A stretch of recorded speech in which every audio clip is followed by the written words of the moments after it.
ఏమేం బావా టీ బాగాలేదా? ముఖమెట పెట్టినావు? ఏ బాగుంది, నీ చేతితో చేసినాక బాగుండదా?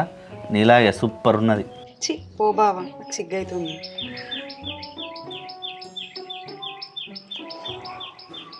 అంజు, నీకు చెప్పనా, అసలు నువ్వు నాకు దొరకడం చాలా అదృష్టం తెలుసా నాకు. లేదు స్వాగి, నువ్వు దొరకడమే నా అదృష్టం.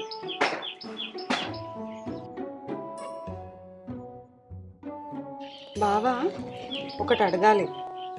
అడుగు. మా అమ్మ వాళ్ళ ఇంటికి వెళ్దామా ఈరోజు? అదేంటి అంజు, మొన్ననే కదా మనం పోయి వచ్చింది, మళ్ళీ ఎందుకు చెప్పు.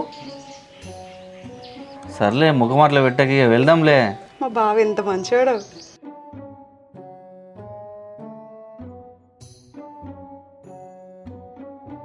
ఇప్పుడు వెళ్దాం మరి అమ్మ వాళ్ళ ఇంటికి. ఓ నల్ల మొక్క పొడ ఊకే తాగుడు తిరుగుడు కొట్టుడేనారా?